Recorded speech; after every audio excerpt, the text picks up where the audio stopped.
Hello, everyone, and welcome to the Nua Collective podcast. We are doing our feature podcast this season, and today we are with Luke Hickey. And Luke Hickey is a veteran of Nua Collective. He's been with us since day one, and it's been a pleasure to have him with us as an artist. He's been involved in a number of different podcasts throughout our series of podcasts. And also, we've seen loads of his work on our collective's website at www.nuacollective.com. As well as seeing lots of his new works in progress that are on the way. So we're really excited to share lots of new work with you guys in this, his feature month on Nua Collective with Quiva Heaney. So, Luke, welcome to our podcast. How are you doing, Luke? I'm doing good. How are you, Eamonn? Oh, sure, look, I'm great. I'm all the better for seeing you, Luke, and to talk about your work and about your practice and your journey as an artist. We're very excited to hear about your story and to share it with the world. And just get people knowing a little bit more about you. So I suppose, Luke, let's start with the very first question that I've been kind of asking everybody in these mini features, and that is, what was your very first influence into the art world as a kid? Was there any specific moment where you were like, oh, I'd love to start drawing, or was there a type of material or something that you started working with as a kid that your parents might have bought you, or what was it that triggered the art world to you? I probably definitely had, all those kind of like Play-Doh and all that kind of, soft sculptural stuff you did as a kid. But for me, like my earliest memories of enjoying art and looking at art would probably be like album covers for music in my teenage years. And from then I kind of really got into like drawing and wanting to replicate those in like junior certs and all that. And I guess it grew from there. Like music is generally like where I pinpoint where much of like my creative endeavors came from at that point in my life. So even though it's probably not like most artists might go to a museum with their family, or a gallery with their family as a kid and see a Hockney or a Van Gogh, or one of those. I saw like these weird graphic album covers, and like I want to do that. Cool. Was there anything about like the particular concepts that they were creating? Like, what sort of albums were they? What sort of music was it? Cannibal Corpse was really like if people of a certain vintage might remember the American parents going nuts about Cannibal Corpse and their album covers. Like done a similar painting to one of those with like an open kind of rib cage, but I found it very kind of goofy and shocking because at the time I was watching like The Evil Dead and all those kind of horror movies, so I really enjoyed that aesthetic. Um, and then kind of I began seeing more like kind of fantasy related kind of paintings instead of like the graphic kind of zombies or whatever. Kind of like it'd be like a Tolkien, like from Lord of the Rings kind of inspired thing, and it'd be like a very fantastic scene to see, like thinking of like early Emperor album paintings. I'd look at a lot of his work when I was a teenager. I know his nickname off the top. It's called Necrolord. Okay. Like he has his art practice is under his own name now. So I think it's Christian Wallen, or it's Swedish, so I'm pronouncing the second name wrong. But yeah, that was kind of the first major influence. Kind of those fantastic kind of landscape fantasy-esque kind of, sometimes dark, sometimes kind of monochrome with like one singular main color. But yeah, that was kind of like the first major art, and not for like the shocking grotesqueness of Cannibal Corpse and those kind of things. That's really interesting, because you'll see how your work is progressing now. It doesn't really kind of reflect that same shocking sense, but we'll talk about that in a bit. Yeah. And around that time, was there anyone in your life that was kind of encouraging you to continue making art, or to like that was really behind you? The first secondary school I went to was Closhlamere in Crosshaven, Mm. and the art teacher there was really supportive of me kind of wanting to make these like I think one of the projects was to design like an album layout, and Mm. I wanted to, copy this really weird fictional universe as much as possible. Like it was completely like different to everything else. The other kind of, I think the second year, third year maybe, and it was out there like, and Mm. she loved it. And yeah, first kind of art teacher that was like keep doing what you're doing, kind of support. Doesn't Good. matter how ludicrous it is. And you obviously went to study art in college. Was there in university, was there a point throughout like your secondary school life where it was like, this is what I want to do? Or was there a debate as to what you wanted to do after school? Or was art the thing? I kind of fell out of art when I switched to St. Peter's and Passage West. I just wasn't enjoying it as much. Mm. I preferred the school, but I didn't really uh, keep drawing or painting in my later kind of secondary school years. Mm. Uh, After school, I went straight more or less to working for my dad on a building site. And I did that for quite a few years, and then the recession kind of hit, and work was kind of fairly bits and drabs in the building world, and I decided I kind of had enough. Mm. I applied to Stefan Nefa out near Toker in Cork, and I I applied for three things, and I only got an interview for the art. I went in with a very small sketchbook of like my drawings of Tolkien characters, so I kind of regressed back to that early thing, drawing like the Orcai and Lord of the Rings and all that kind of stuff. So, Mm. but they gave me the spot, you know, and like the other thing I put on that application was business and accounting, which is what I was good at in secondary school. So in another universe, I might have even got that art. I might have been a businessman. And do you have any regrets in taking the art course? Oh no. I did accounting for a while, like payroll kind of stuff, like basic Mm. stuff, and it was mind-numbingly boring to me. Now I can barely add, plus like how I want to. I have enough of logging checkbooks and invoices. It wasn't the pathway for you. So you went to the No, Crawford then after that, and I you did studied two art years. there. I did 2 years in Stefan Nefa Mm. for, and then went to Crawford. Yeah, And how did you find that?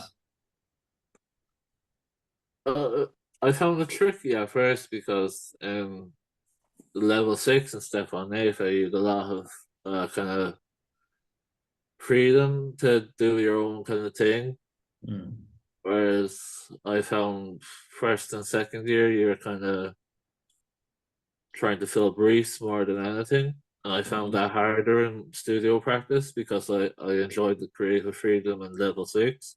It took me a while to get used to the way Crawford was run, Mm. way not that it's wrong or anything, it's just I enjoyed having my own concept or my own team, um, rather than color matching or having Mm.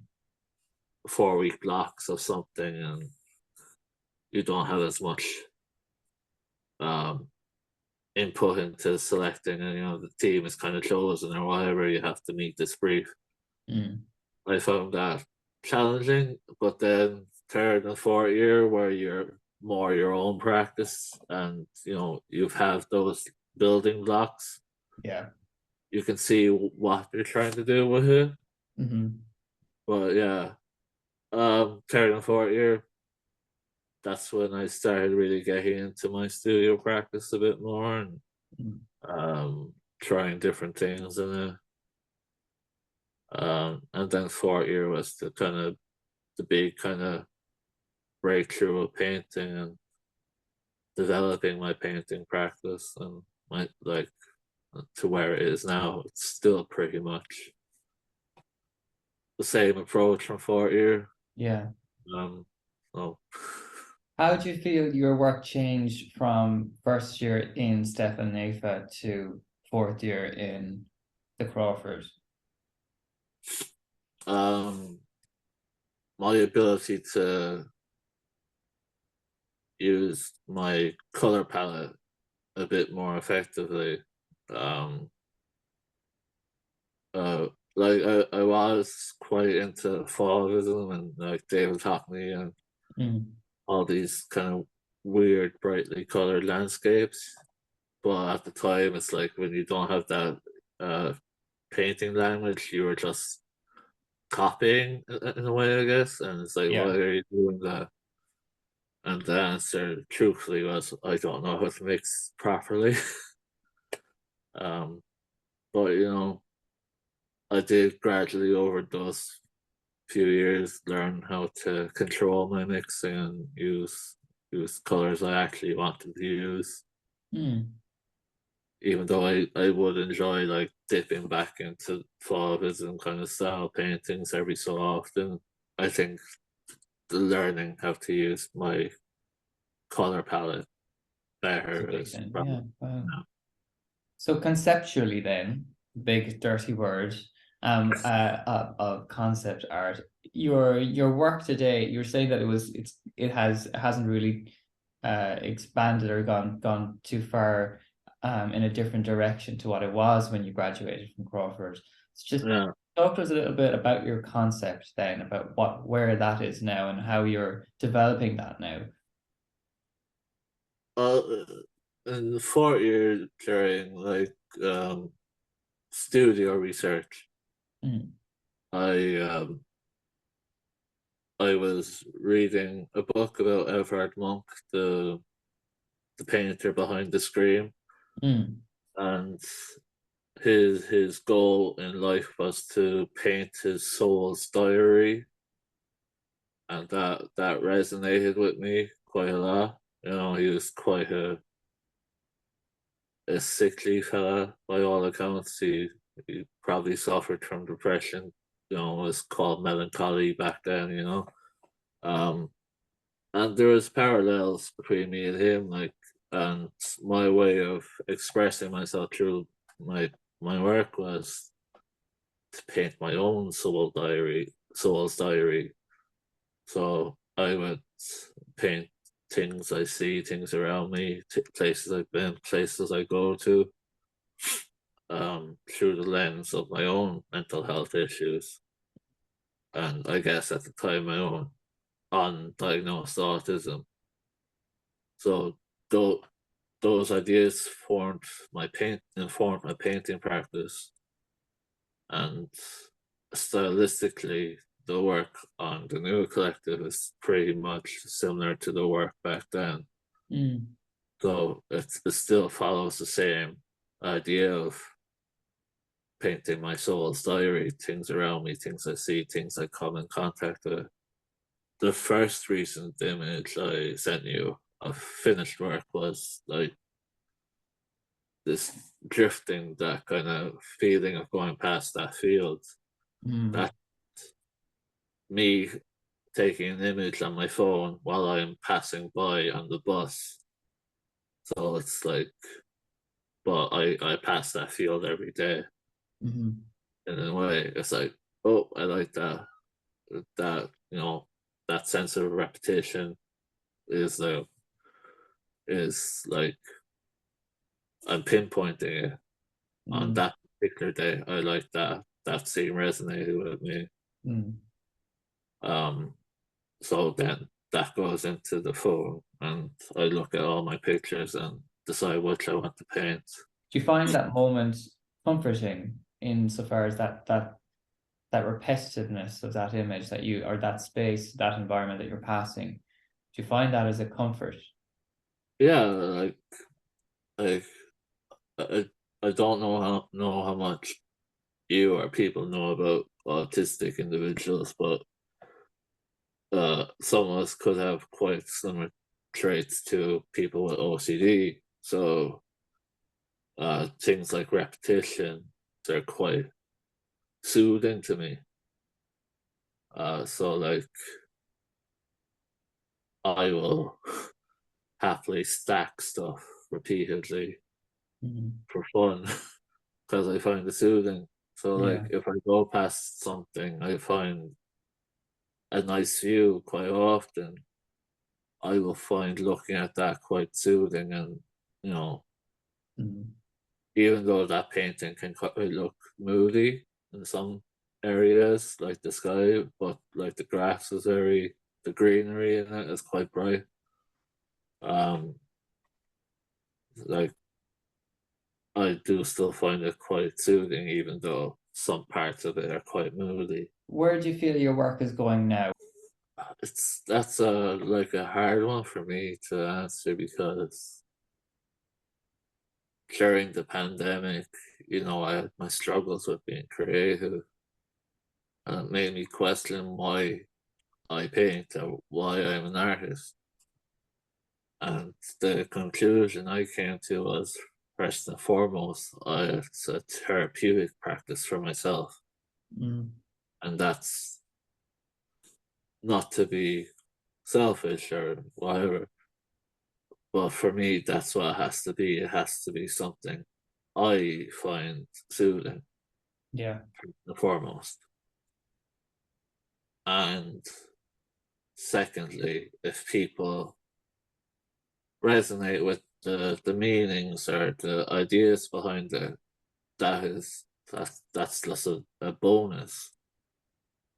So if people finds it sensory as quite a soothing thing to look at, great. If they uh, resonate with the idea of the repetitiveness or the diary aspect, great. Mm. Well, first and foremost, I kind of right now I paint for myself in a way. And I think it's important that you do. It seems to be an amazing outlet for you, which is Yeah. wonderful. And tell me, so that kind of brings us nicely to how you work. What triggers you to sit down and start painting? I think the podcast we did with Paul, Mm. um, and at that time I was still struggling to be creative. And I think Paul mentioned uh, doing something, even if it's just for an hour a day, to Yeah. just do something art related. Mm. Over time, I let that build up. And right now, I'm I'm painting nearly every day for at least an hour. Mm. So it's kind of embedded in my routine now. Mm. I wake up in the morning, I go to the gym, I come home, have my lunch, I'll paint for the afternoon. And some days I'll paint for the whole afternoon. Yeah. Other day it might just be for that hour. Mm. Are And you like me where you sit down and start painting and with the intention of doing it for an hour and then you find it's 5 hours later and it's like, yeah, oh, yeah, I've had that happen again recently for the first time in quite a while, and mm, it's a great experience to yeah. finally be back to being able to be creative again when I struggled with it for so long. Mm. Sometimes it's just about making that first move, Yeah, yeah. and just whether you're not in the space or not, just getting out that paintbrush and just putting it on the canvas. I think readjusting because I'm not in the studio, I'm in my bedroom. Mm. Readjusting the layout of my room Mm. has like I have my desk underneath my windowsill. It gets a lot of natural light. Mm. I can play my music and go back and sit on at my desk and paint and zone out and see where it takes me. And Mm. that has been quite a liberating experience recently. Of course, yeah.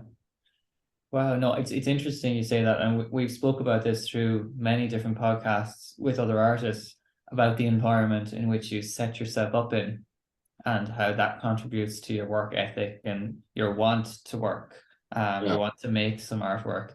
And it seems like that's such an important part of the process, is to make sure that you have everything around you, or you're in the space where you feel comfortable, and that environment is encouraging for you to go out and start making work. So what's your space like now? What's in your space? All my space is a mess. It's funny, Luke, because everybody says the same answer. The books, containers, uh, pallets, boards everywhere. Used bits of masking tape. You know, it's actually it's quite the mess. That's It's not okay. Frankenstein level, but it's getting there. But it's all of that just one space, and I know where everything is, so it's Yeah, fine. yeah. Yeah. So yeah, It's a clean not- mess. It's a yeah, clean mess. organized chaos. Yes. Love that. So what are you working on now, Luke? What's next? Um, I've I've two paintings on the go. One is nearly finished.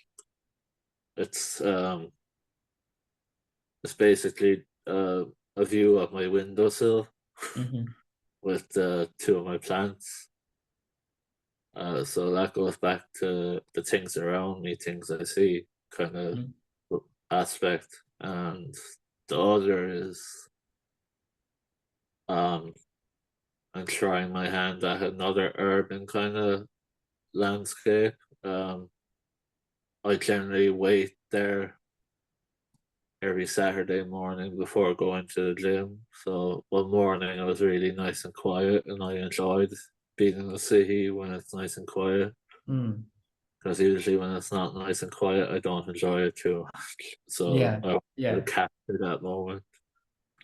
Um, so that's the kind of one that's least furthest away from um being finished, but it's a it's a nice learning experience because I've never really painted that many buildings in such a manner or tried to capture texture of like footpaths and stuff like that. So yeah, it's more like learning how to paint a different setting. yeah, sure. Usually it's landscape or kind of object based for me. It's not urban environments. So Mm. yeah. We love seeing new work from you, Luke, because it always has such a beautiful essence to it, and you can see you in them. And I think that's really important in when you're creating work. You're not just representing a space or an environment or an object. There is a whole lot of you in it as well, and that's just so wonderful. But we're looking forward to sharing your new work with all of our audiences on our website at www.nuacollective.com, and it will be on our Instagram, Facebook, Twitter, whatever, wherever you get your social information from. We're plastered all over it. We'll leave it at that, Luke, and thank you so much for joining us today and talking about your work, and talking about your practice and your influences. Looking forward to seeing everything that you create in the future. Hopefully we'll see you spending more time in the studio and more work to come out, which is super, really exciting about that. Thank you everybody for listening and for joining us today, and make sure that you check us out on nuacollective.com or on our social channels, as I just mentioned. Remember, we're on Spotify, we're on Apple Podcasts, and wherever you get your podcasts from. I'm Eamonn Shanahan, and you've been listening to the Nua Collective podcast.